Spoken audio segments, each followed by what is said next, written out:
Hello बच्चों, welcome back to निशान digital. आज हम स्टार्ट करेंगे क्लास 10th केमिस्ट्री आरबीएससी का मेजर पेपर, जिसमें केमिस्ट्री का सेक्शन हम लेने वाले हैं। एक एक करके स्टार्ट करते हैं, बोर्ड पर्पस से कैसे कैसे क्वेश्चंस बनेंगे।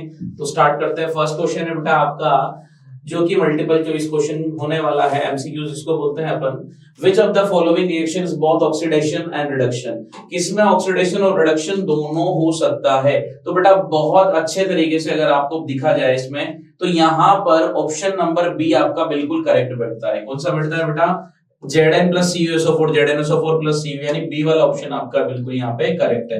वैसे HgO में भी Hg और O2 देखो, +2 है, -2 है, 0 है और 0 है। तो +2 से 0 हो रहा है, मतलब रिडक्शन है, ऑक्सीडेशन है, यानी डी भी यहाँ पर ऑप्शन हो सकता है। क्लियर है? तो दोनों ऑप्शन आपके करेक्ट बैठ रहे हैं यहाँ पे। अगला देखो भाई, the substance used to neutralize acidic soil. Acidic soil को न्यूट्रलाइज करने के लिए हम क्या यूज करते हैं? हम करते हैं बेटा स्लैक्ड लाइम।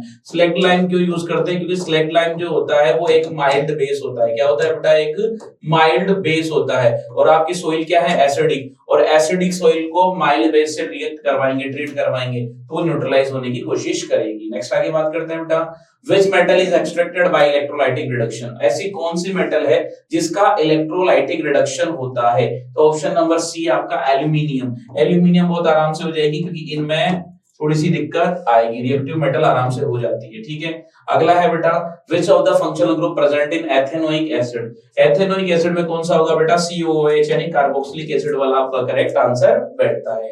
ठीक है भाई, अगले क्वेश्चन की तरफ बढ़ जाते हैं। Which property of metal is due to free electrons?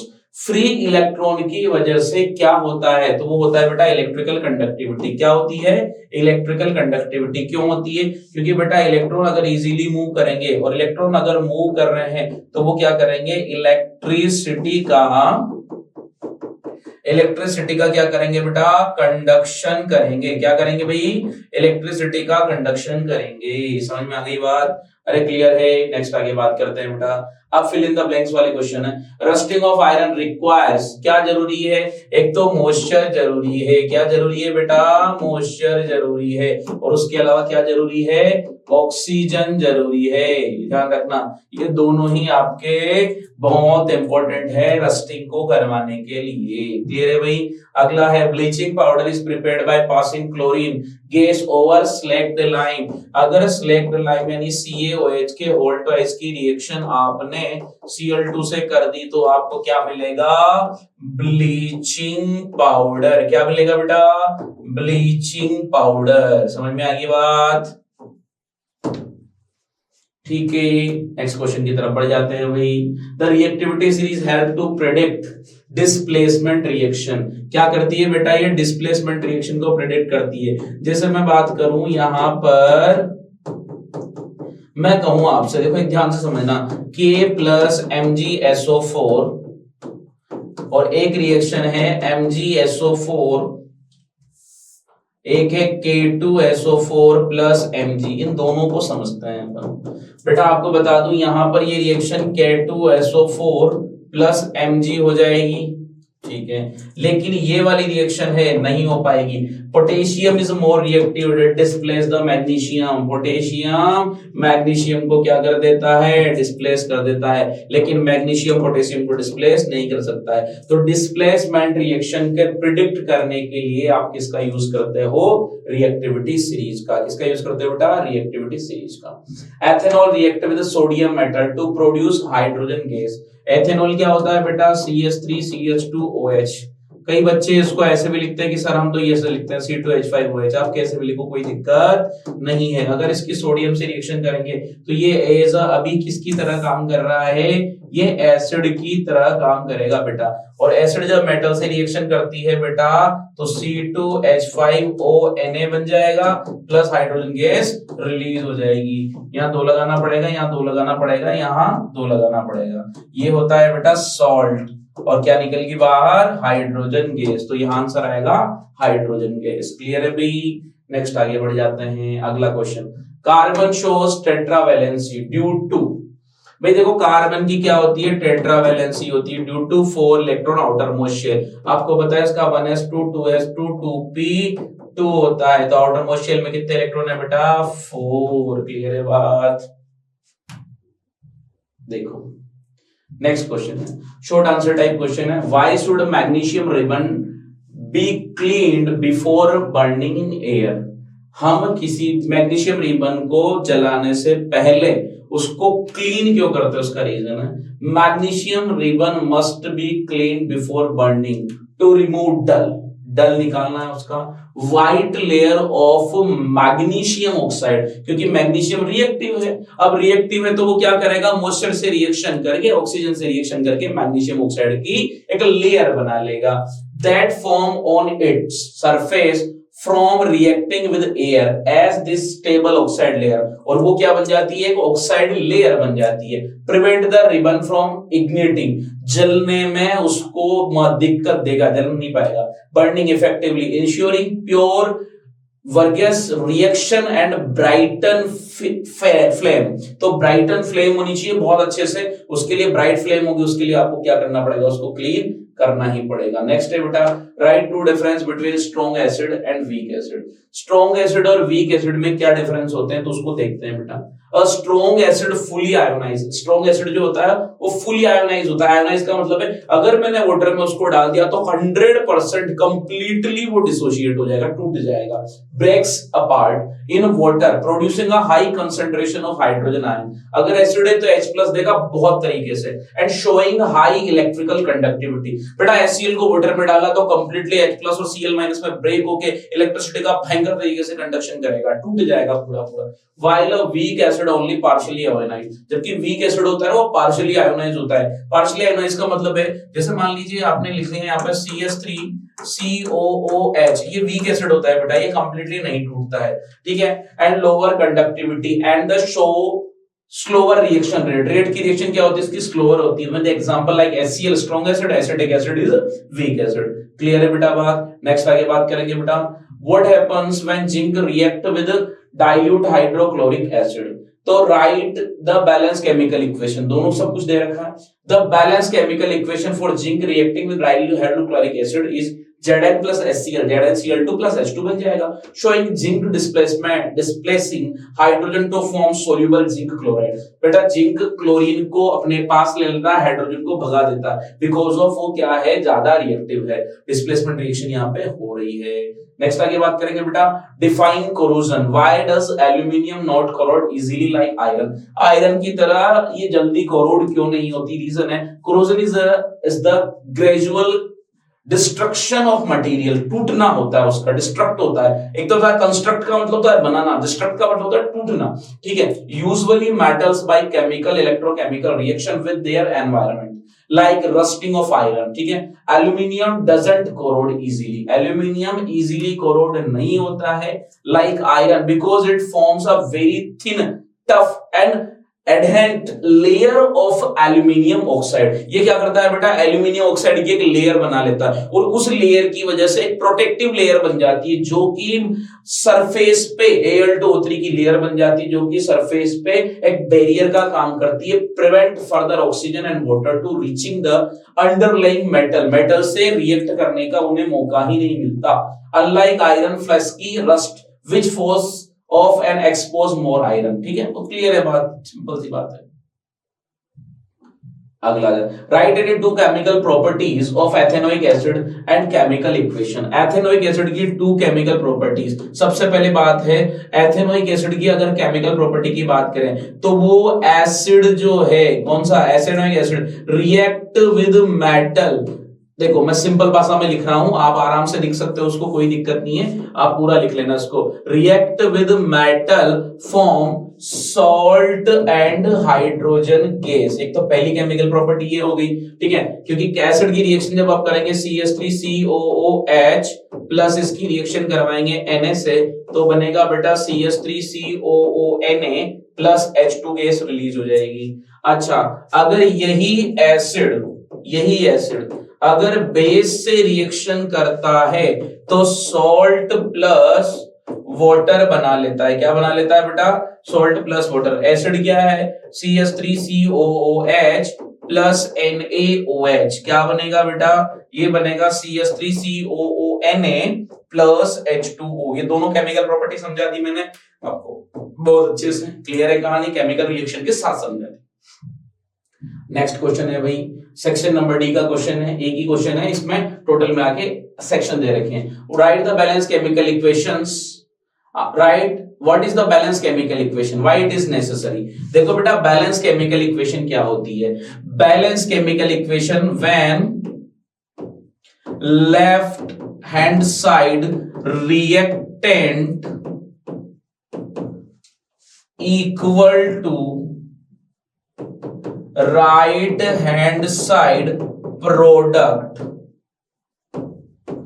मतलब when number of atoms of left hand side reactant equal to right hand side, इसका मतलब क्या है, it follow law of mass conservation,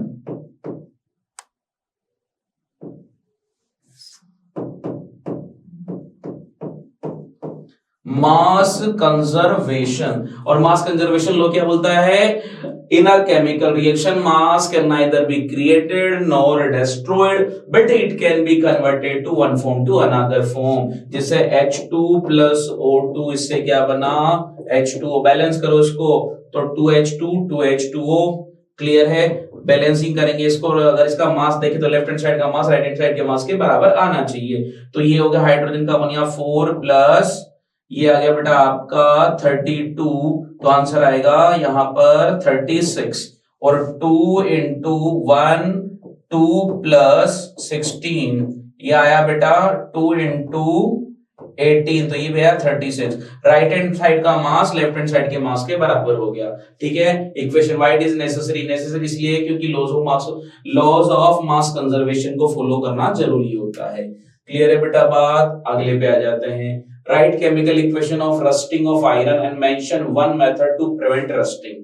ठीक है बेटा, सबसे पहली बात तो रिएक्शन लिखनी है आपको, Fe plus O2 plus H2O, reaction को बैलेंस आप कर लेना, कोई दिक्कत नहीं है, ठीक है। बस आपको ये याद रखना है, ये बनेगा Fe2O3, यहां पर मैं लिख देता हूं बेटा XH2 आएगा, डॉट XH2O। समझ में आ गई बेटा बात, अरे क्लियर है। ऑक्सीजन देखो एयर के और मॉइस्चर के प्रेजेंट में ये रिएक्शन होती है। रस्टिंग को प्रिवेंट करने के लिए आप ऑयलिंग कर सकते हो, ग्रीसिंग कर सकते हो, उसके अलावा आप गैल्वेनाइजेशन कर सकते हो, ठीक है। ये आपके पास बहुत अच्छे अच्छे मेथड है। क्लियर है कहानी, समझ आ गया भाई। नेक्स्ट आगे बढ़ जाते हैं। Explain the reactivity series of metal, how it is helpful to extraction of metals। देखो बेटा ध्यान से समझना, explain the reactivity of metals, metals की reactivity सीरीज को देखते हैं अपन। more reactive metal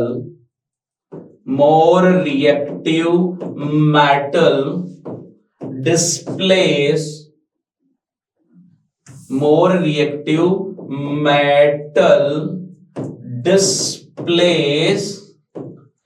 less reactive metal, ठीक है। मोर रिएक्टिव मेटल को डिस्प्लेस कर देती है, जैसे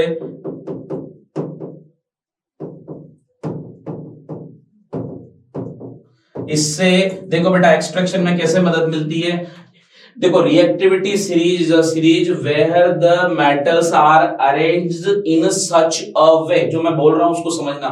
reactivity series is the series of metal where metals are arranged in such a way where metals are arranged like decreasing order of their reactivity, यानी ऊपर से नीचे आएंगे तो रिएक्टिविटी घटती चली जाएगी। And how is helpful in extraction of metals, because बेटा एक्सट्रैक्शन ऑफ मेटल जब हम करते हैं तो आपको बता दें बेटा कि more reactive metal less reactive को डिस्प्लेस कर देती है, जिसकी वजह से हमें प्योर मेटल जैसे CuSO4 मिला आपको दुनिया में, इसकी रिएक्शन अगर मैंने जिंक से करा दी तो क्या बनेगा बेटा, ZnSO4 मिल जाएगा और कॉपर आपको प्योर फॉर्म में मिल जाएगा। कॉपर को प्योर करने के लिए काम मिलेगी डिस्प्लेसमेंट रिएक्शन। समझ में आ गई बेटा बात, अरे क्लियर है। अगला question, right the structural formula one chemical property in use of ethanol. अब एथेनॉल का करना है भैया, ठीक है। Right the structural formula one chemical properties and use of ethanol. तो सबसे पहले स्ट्रक्चरल फॉर्मूला होता है बेटा CH3CH2OH, कुछ बच्चे इसको लिखते हैं और करके C2H5OH। मैं इसको बहुत अच्छे से ऐसे खोल के भी लिख देता हूं, आप जैसा लिखना चाहो वैसा लिख के आना, एग्जामिनर को बढ़िया से इंप्रेस करके आना। ठीक है, तो ये आपने लिख दिया बेटा। अब वन केमिकल प्रॉपर्टीज। अब केमिकल प्रॉपर्टी क्या होती है बेटा? केमिकल प्रॉपर्टी की बात करें तो केमिकल प्रॉपर्टी की बात करें बेटा तो केमिकल प्रॉपर्टी क्या होती है, ध्यान से सुनना। तो केमिकल प्रॉपर्टी में हम लिखेंगे कि ये क्या करती है, एथेनॉल यानी एल्कोहल रिएक्ट विद यहां पर लिख रहा है मेटल, तो वो क्या बनाएगा, सॉल्ट प्लस हाइड्रोजन गैस बना देगा। तो एल्कोहल मतलब C2H5OH प्लस Na क्या बनेगा बेटा, C2H5ONa plus hydrogen gas release हो जाएगी। अरे क्लियर है बेटा बात। और यूज की बात करें तो ये क्या होता है, एक तरह का सोलवेंट होता है। क्या होता है बेटा? सोलवेंट होता है। उसके अलावा ड्रग्स बनाने में इसको काम ले सकते हैं। ड्रग्स मतलब मेडिसिन वगैरह जो बनाते हैं, कफ सिरप वगैरह जो होते हैं, उनमें इनको यूज किया जाता है। क्लियर है बेटा? नेक्स्ट क्वेश्चन की तरफ बढ़ जाते हैं। अगला देखो, answer the following question, define displacement reaction with one example. Displacement reaction को डिफाइन करना है, मोर रिएक्टिव मेटल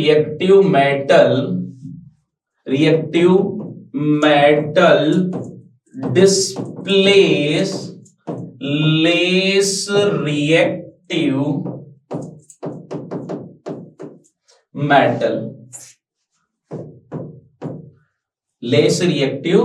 metal, ठीक है। तो क्या करते हैं, मोर रिएक्टिव मेटल किसको डिस्प्लेस कर देती है, लेस रिएक्टिव को।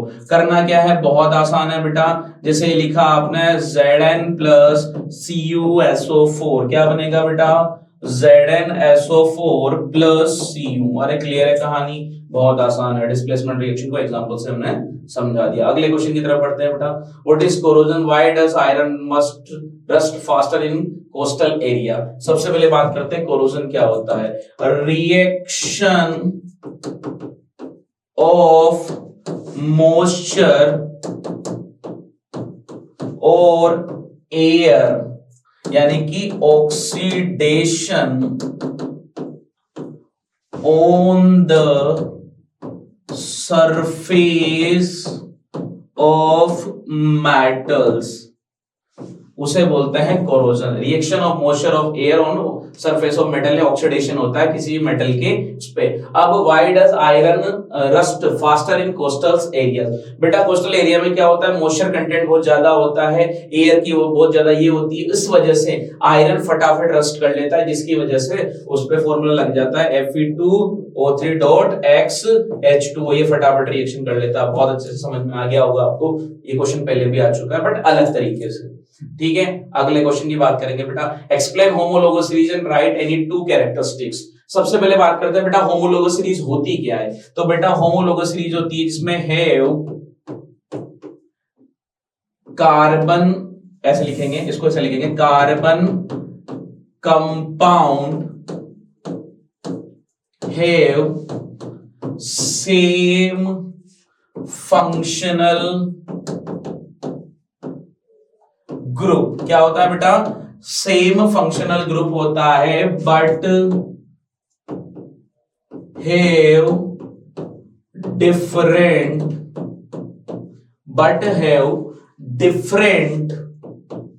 बट डिफर बाय, ऐसे लिखते हैं but differ by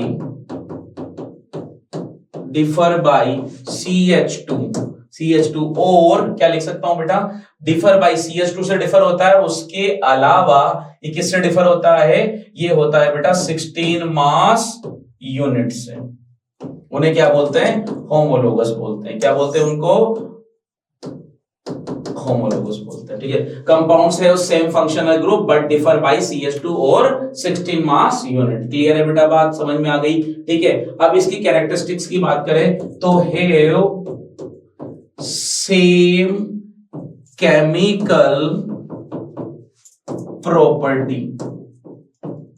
chemical property क्या होती है, सेम होती है, बट डिफरेंट फिजिकल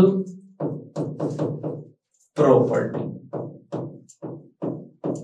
समझ में आ गई बेटा बात, क्लियर है? ये था आपका होमोलोगस सीरीज। अगले पे आ जाते हैं, write chemical equation and preparation of bleaching powder and mention one use of bleaching powder. ठीक है, तो मैंने कंप्लीट करा रखा है, इसको देख लो। प्रिपरेशन ऑफ ब्लीचिंग पाउडर में क्या होता है, when dry slaked lime is treated with chlorine gas, यानी CaOH का वोल्टवाइज को क्लोरीन से रिएक्शन करा देंगे तो क्या बनेगा आपका CaOCl2 calcium oxychloride plus H2 यहाँ बाहर निकल जाएगा, यानी ये आपका ब्लीचिंग पाउडर यहाँ पे बन जाता है। यही आपका ब्लीचिंग पाउडर। ठीक है, बात करेंगे इसकी यूजेस, तो यूजेस ऑफ ब्लीचिंग पाउडर होते हैं बेटा, bleaching powder is used for disinfecting drinking water, यानी जर्म्स और बैक्टीरिया को मारने के लिए इसका यूज किया जाता है। ये आपका पेपर था बेटा, कंप्लीट पूरा सॉल्यूशन करवा दिया है। अब आपसे यही उम्मीद है कि पेपर बहुत अच्छे से करो, पूरी एक एक छोटी छोटी चीजों को देख के जाओ। हमने पूरी एनसीईआरटी कंप्लीट इसमें मेंशन करवा दी है। एनसीईआरटी के हिसाब से पूरा एग्जाम है, पूरा लेवल उसी के हिसाब से बनाया है, जो आपका बोर्ड में पैटर्न होता है उसी हिसाब से हमने पेपर बनाया है। अब आप निशान क्लासेस को ज्वाइन करिए, ऑफलाइन या ऑनलाइन, और इसको डीप में पढ़ने के लिए आप इसको ज्वाइन कर सकते हो। ठीक है बेटा, तो आपको ये टेस्ट सीरीज भी काफी हेल्प करने वाली है। पर सिंपल सी बात है, टेस्ट सीरीज वही है जिसमें आपको सब कुछ पढ़ रखा है, उसके बाद उसको देने का मजा है। और पढ़ना है तो आइए निशान क्लासेस में। तो आपसे यही उम्मीद करूंगा, बोर्ड में काफी अच्छा करोगे, बहुत बढ़िया करोगे। तब तक के लिए बहुत बहुत धन्यवाद।